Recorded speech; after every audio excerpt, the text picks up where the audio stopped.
Olá, eu sou Oswaldo Moraes, seja bem-vindo a mais esse vídeo. Nós estamos com uma série muito interessante. No vídeo anterior nós falamos a respeito de validação de um problema. Espero que você tenha gostado. Se você não assistiu, volta lá, assiste ele em primeiro lugar para que você possa ter um entendimento melhor dessa sequência de como fazer a sua ideia tirar melhor proveito e sucesso na implementação dela no mundo dos negócios.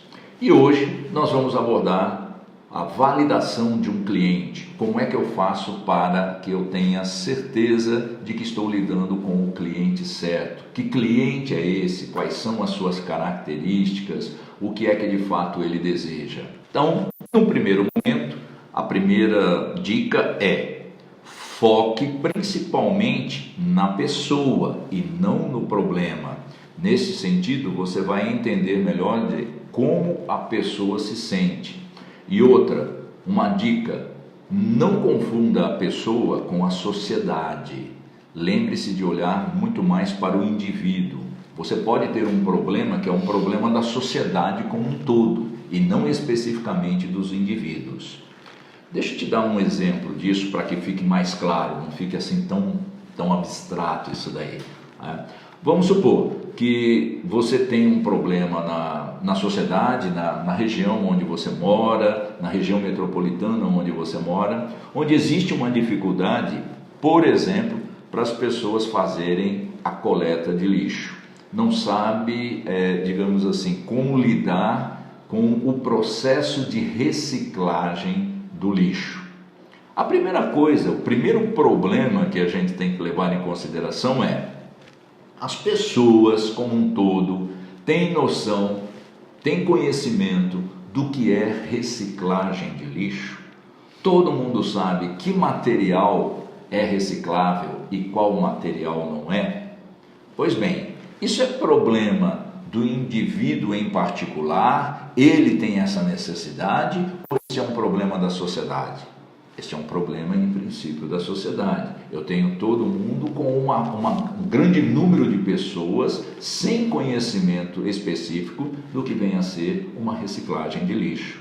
Você não vai ter condição de resolver este problema. Ele não tem uma solução imediata onde você vai prover isso daí. Isso é uma questão macro, é uma questão da sociedade como um todo.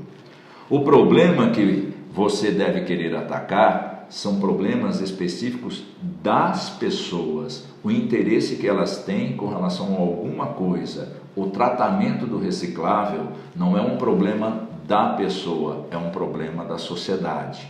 Então, primeira dica: foque no indivíduo, na pessoa, não necessariamente na sociedade. Tente separar também problema de motivação nas pessoas. Às vezes as pessoas têm uma motivação e que a gente encara como sendo um problema e vice-versa. Apesar de serem parecidos, na sua essência, o foco precisa ser direcionado para o cliente. Vamos lá. Dizer que o Brasil não forma profissionais técnicos suficientes e rápido para a demanda das empresas, isso é um problema. Isso, embora seja um problema, é algo que também não dá para você atacar. Por quê? Porque isso não é uma motivação humana. A motivação humana é de que todos queiram realmente um curso técnico para estar melhor preparado e concorrer a determinadas vagas nas empresas? Não. O que é que você pode atacar? Você pode atacar o fato de que as empresas encontram dificuldades para encontrar pessoas que estejam habilitadas para aquele cargo, para aquela função. Então isso você tem condição de mediar. Você encontrou um problema. Que problema é esse? Eu tenho dificuldade para encontrar pessoas com determinados pré-requisitos já formados. Então você pode entrar e resolver esse problema. Isso tem solução. Agora, já resolver o problema de que as pessoas como um todo não estão todas elas com esses pré-requisitos preenchidos, isso é algo que você não pode resolver. Ok? Está claro essa distinção entre motivação, problema, sociedade e também indivíduo. Agora vamos para um outro ponto. Junto com o problema, nós temos que trabalhar muito a questão do indivíduo. Você deve desenvolver muito bem o quem é responsável por essa sua ideia. Não no sentido de desenvolver, mas de consumir, o cliente. O problema é de alguém, mas de quem? Quem é esse cliente? Defina, portanto, de modo claro. Ele não pode ser muito abrangente e também não pode ser muito específico. O que eu estou querendo dizer com isso? Se você for muito abrangente, você vai incluir uma lista de clientes muito grandes, mas que não estão de fato interessados na sua solução, no seu negócio. Ou você pode ser muito específico e você tirar um grupo de pessoas que muito provavelmente poderiam ter interesse no seu negócio. Vamos supor que você esteja lançando um curso e você esteja lançando esse curso, como eu já disse antes, para liderança, para tratar de pessoas que querem melhorar a sua experiência, a sua expertise em como liderar pessoas. E aí vamos lá.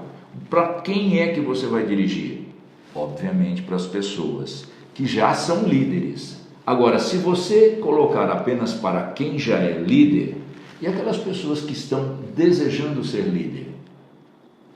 Ou seja, você está sendo específico, você está colocando o seu curso apenas para quem é líder. Se você faz isso, você deixa de colocar no hall de clientes aquelas pessoas que estão interessadas em se desenvolver e chegar lá, se tornarem também grandes líderes. Então, você também não pode dizer que o seu curso de liderança é para todo mundo, porque senão vai estar lá tanto pessoas que são líderes, pessoas que desejam ser líderes e aquelas que não têm intenção alguma de ser líder. E, consequentemente, você não vai agregar valor para quem não deseja ser líder. Então, você não pode ser abrangente demais, nem tampouco muito específico. Ficou claro isso daí? Então, vamos lá. Identificar o cliente significa o quê?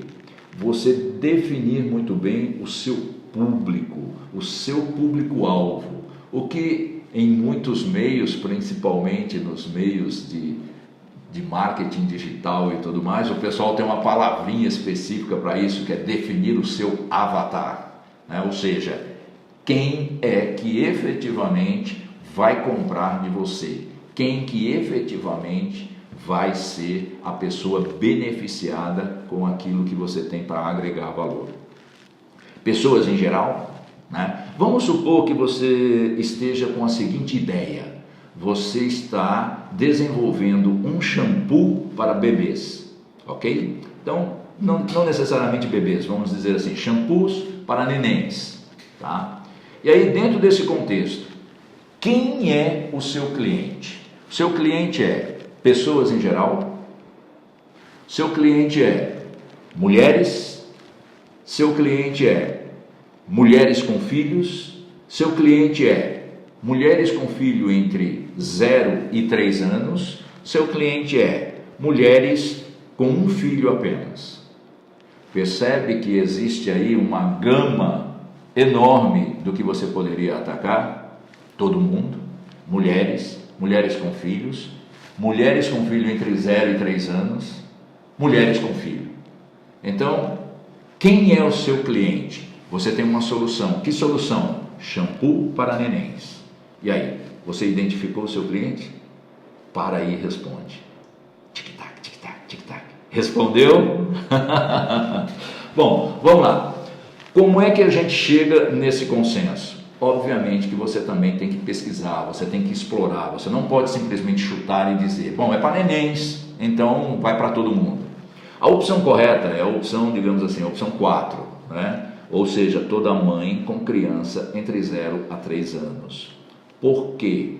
Porque é exatamente nessa fase que a criança vai estar necessitando de um tipo de shampoo especial. Mas não apenas isso.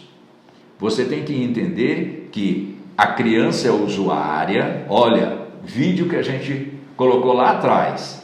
A criança é usuária, a mãe é a compradora. E atrás da mãe existe uma série de influenciadores. A mãe, a sogra, que vai dizer: use o shampoo tal, esse é que é bom, eu usei isso em você e dei muito bem. Lembra-se que no vídeo anterior nós falamos de quem é o seu comprador, quem é o seu influenciador e quem é o usuário? E lembre-se que às vezes o comprador e o usuário estão muito próximos e eu preciso entender isso daí. Para ajudar você, eu tenho uma ferramenta que é chamada o Mapa da Empatia. Eu depois vou colocar para vocês visualizarem esse mapa da empatia. Mas o mapa da empatia, ele ajuda você a perceber o quê? A como o cliente de fato se comporta.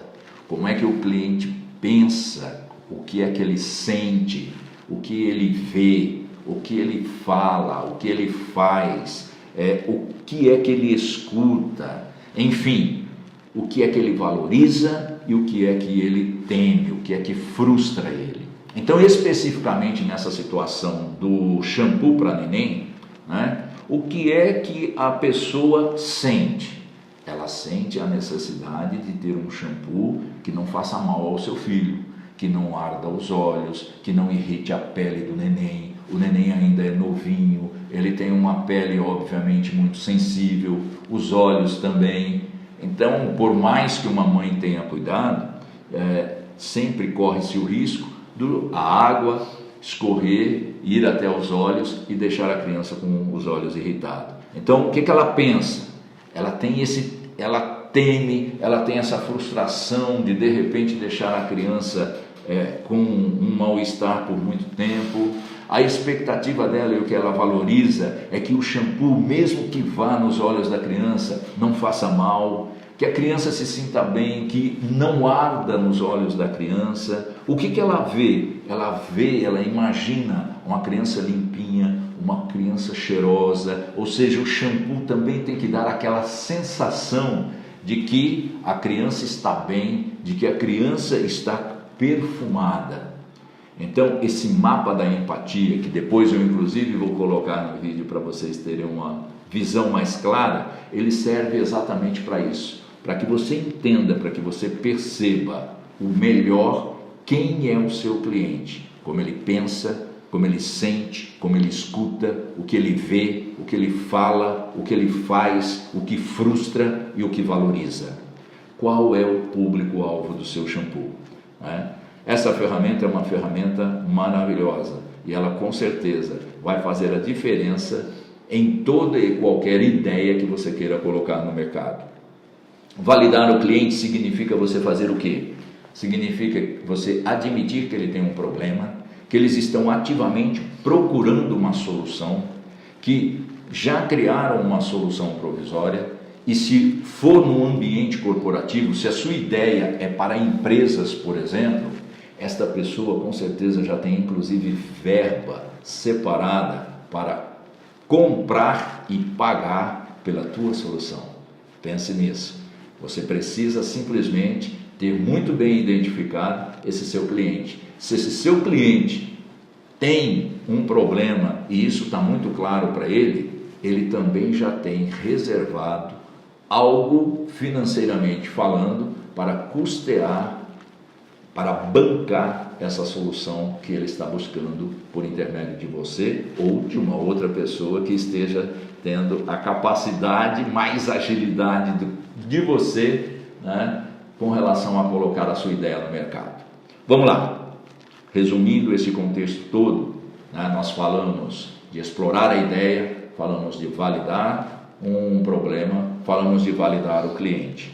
E esta necessidade de validar o cliente fecha o nosso processo de exploração de mercado e validação de problema e cliente. Nós estamos então já preparados, eu já conheço o mercado, eu já conheço o problema, eu já sei quem é realmente o meu cliente, então agora eu vou começar um novo processo. Que processo é esse? Eu vou passar para validar efetivamente as minhas hipóteses, ou seja, o que é que eu estou apresentando como solução? Ela realmente vai atender este mercado, este problema, este cliente? E é nisso que nós vamos falar nos vídeos seguintes. Fica ligado, não perde essa série. Eu acho que isso faz a diferença na vida de quem efetivamente deseja colocar uma ideia em prática. Se você está gostando dessa série, se você também gostou desse vídeo, dá aí o seu joinha, não esquece de interagir conosco e nos vemos na continuidade exatamente da validação das hipóteses, que será o assunto do nosso próximo vídeo. Te vejo lá.